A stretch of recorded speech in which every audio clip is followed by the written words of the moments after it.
بسم اللہ الرحمن الرحیم۔ بعض مفسرین ایسے ہیں التزام کرتے ہیں کہ قرآن مجید کی تفسیر ہم بسم اللہ سے والناس تک لکھیں گے، اور اس التزام کے ساتھ کہ کہیں ذکر آل محمد نہ آنے پائے، اور زخیم کتابیں لکھی گئیں۔ اور بعض حضرات تو مدعی عرفان نہیں ہیں، ان کا مسلک فقہی یا تفسیری ہے عمومی۔ بعض حضرات مدعی عرفان ہیں، اور انہوں نے، اور یہاں اس ملک سے وہ تفسیر شائع ہوئی ہے اور اہتمام کے ساتھ شائع ہوئی ہے۔ پورا سورہ کوثر بطور خاص سورہ کوثر کی تفسیر میں نے اٹھا کر دیکھی کہ دیکھیں یہ عارف بزرگوار کیا لکھتے ہیں۔ سورہ کوثر کی تفسیر تمام ہو گئی اور کہیں اس میں نام مبارک زہرا نہیں آیا۔ کون سا عرفان ہے یہ؟ کون سا عرفان ہے یہ؟ کون سی تفسیر ہے یہ؟ کون سا تدبر فی القرآن ہے؟ اور ہمارے یہاں اسی لیے مدارس اپنی جگہ، مکاتب اپنی جگہ، تصنیف اپنی جگہ، تالیف اپنی جگہ، یہ تحریک عزاداری اپنی جگہ، یہ مسلسل مناسبتوں میں، موالید اور وفیات معصومین میں مسلسل مجالس عزا اور محافل بیان کا انعقاد، یہ ایک ضرورت ہے ہماری، تہذیبی بھی، ثقافتی بھی، دینی بھی۔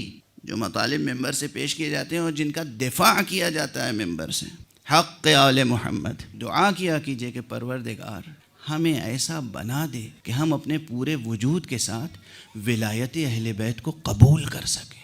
ولایت نعرہ لگانے کی چیز نہیں ہے، صرف سر بسر تسلیم ہونے کا نام ہے۔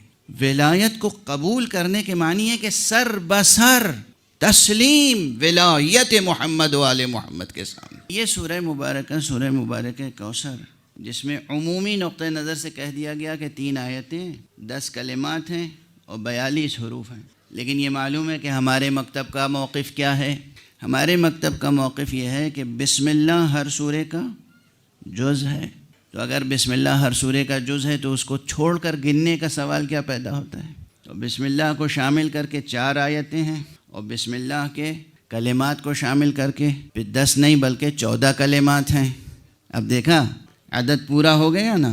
3 آیت گنیں گے تو عدد پورا نہیں ہوگا، 4 آیت گنیں گے 12 کا عدد پورا ہو جائے گا، 14 کا عدد پورا ہو جائے گا۔ بسم اللہ کے 4 الفاظ اور 10 الفاظ، 10 کلمات، 14 کلمات۔ تعداد میں بھی ایک رعایت ہے خاص، 19 حروف اگر جوڑ لیں 42 حروف میں تو 61 حروف ہوتے ہیں۔ اس 61 حروف میں بھی راز ہے۔ یہ سب بس اشارات ہیں، اس پر ہمارے جو ساتھی ہیں وہ کام کرتے رہیں گے انشاءاللہ سال بھر تک۔ اب میں اس سے زیادہ گفتگو نہیں کروں گا۔ سورہ مبارکہ الکوثر میں جو کلیدی کلمہ ہے وہ یقیناً صرف لفظ الکوثر ہے، لیکن پورا مضمون، ہر آیت، ہر لفظ اپنی جگہ ایک مواج قلزم معنی ہے، اور کم سے کم اگر تمام بکھرے ہوئے عنوانات اور موضوعات کو سمیٹ کر ظاہری اور باطنی اعتبار سے 5 اہم عناوین قائم کیے جائیں تو اسی سورہ کوثر کے ضمن میں راز تخلیق پہ بھی گفتگو ہو سکتی ہے، تاریخ خلقت شروع سے، کیوں اعطینا کی تفسیر کیسے مکمل ہوگی، الکوثر کی تفسیر کیسے مکمل ہوگی،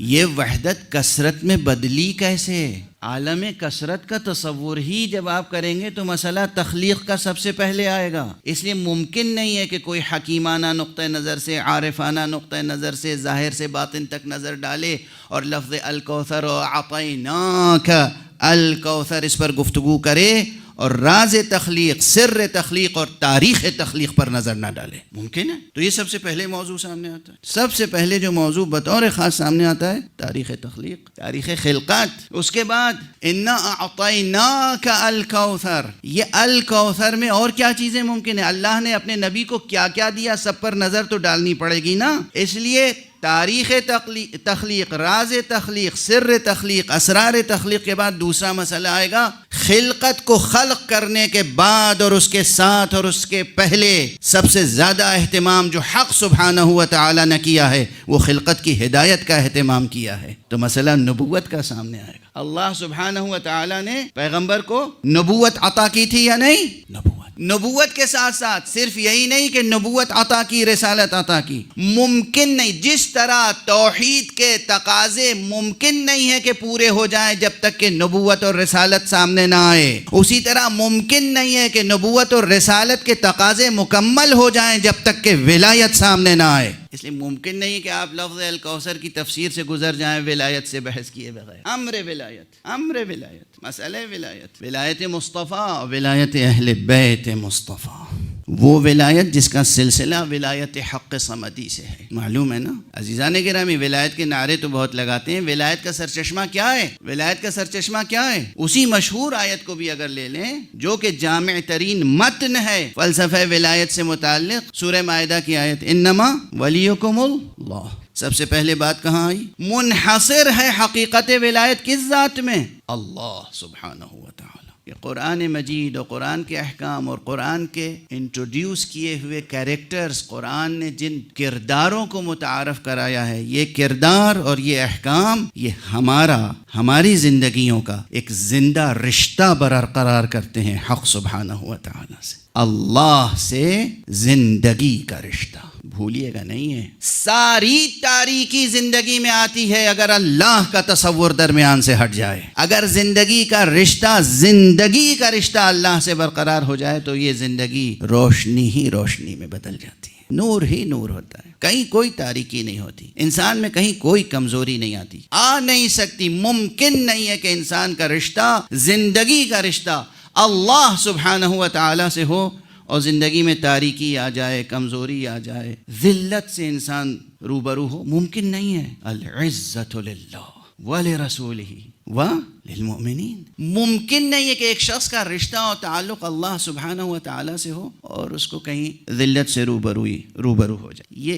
یہ بھولیے گا نہیں. اور یہاں پر موازین کو بھی بہتر سے بہتر بنانے کی ضرورت ہے. صحیح موازین تک پہنچنے کی ضرورت ہے کہ ہم کس چیز کو عزت سمجھتے ہیں اور کس چیز کو ذلت سمجھتے ہیں. اگر کوئی ظالم، جابر، فاسق، فاجر تخت پر بیٹھا ہو اور اپنے برابر میں بیٹھالنا چاہے تو وہاں بیٹھنا عزت نہیں ہے، اس کے سامنے کھڑا رہنا اسی میں عزت ہے. کس کے برابر میں بیٹھیں گے؟ اس طرح بیٹھنا کہ دامن سمٹا ہوا ہو، اس کا غبار بھی دامن میں نہ لگ جائے. اسی لیے جس چیز کو دشمنان اہل بیت کے لیے سبب نعوذ باللہ ذلت و رسوائی سمجھتے ہیں، وہی چیزیں اہل بیت کے لیے سبب رفعت و بزرگواری ہیں. زاویہ نظر درست ہونا چاہیے کہ ہم کس چیز کو عزت سمجھتے ہیں اور کس چیز کو ذلت. اللہ سے جب رشتہ برقرار ہوگا تو پھر موازین کچھ اور ہوں گے. دنیا نظر میں ہوگی تو موازین کچھ اور ہوں گے. تو جہاں آپ تفسیر سورہ مبارکہ کوثر شروع کریں گے تو دیکھیے مطالب کتنے سامنے آتے چلے جا رہے ہیں. یہ سب مربوط ہے، منسجم ہے. یہ سخن گسترانہ باتیں نہیں ہیں، یہ سخن سازی نہیں ہے، سخن پردازی نہیں ہے. مطالب کو بلا وجہ اطناب دینا نہیں مقصود ہے. اصلا اگر دقت نظر کے ساتھ منہ بمنہ، قدم بقدم، حرف بحرف، نفس بنفس، معنی بمعنی ارتباط کے ساتھ آگے بڑھیں گے، ممکن نہیں ہے کہ آپ اِنَّا أَعْطَيْنَاكَ الْكَوْثَرَ اس کی تفسیر کر لیں، تفسیر ظاہری ابھی، اور مسئلہ تخلیق سے دو چار نہ ہو. ممکن نہیں ہے کہ آپ مسئلہ تخلیق کو چھیڑیں اور اس کے بعد مسئلہ نبوت و رسالت درمیان میں نہ آئے. ممکن نہیں ہے کہ مسئلہ نبوت و رسالت درمیان میں آئے اور مسئلہ ولایت درمیان میں نہ آئے.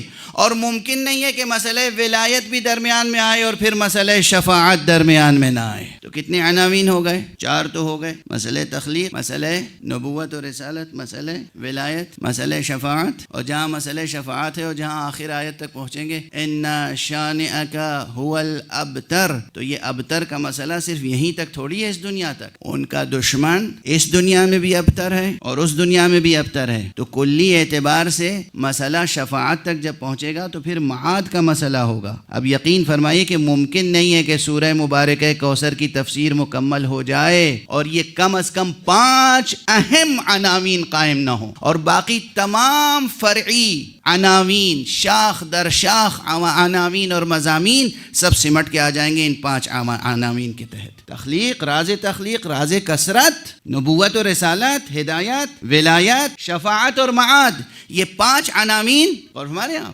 سورہ کوثر، ممکن نہیں ہے کہ سورہ کوثر پر گفتگو ہو اور یہ عناوین آپ نہ چھیڑیں.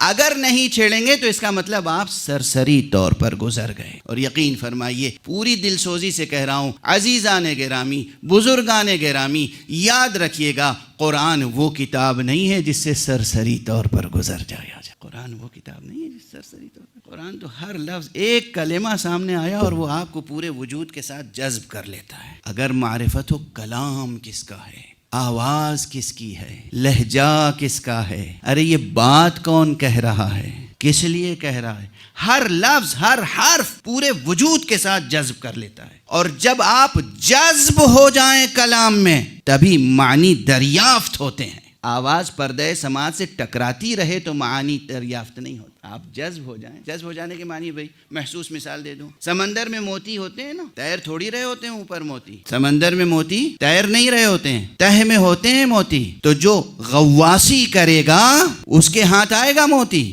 تو قرآن ایک بحر ناپیدا کنار ہے، سرسری طور پر گزر جائیے گا تو موتی ہاتھ نہیں آئے گا، جذب ہو جائیے گا اس میں تو گوہر معنی ہاتھ آ جائے گا.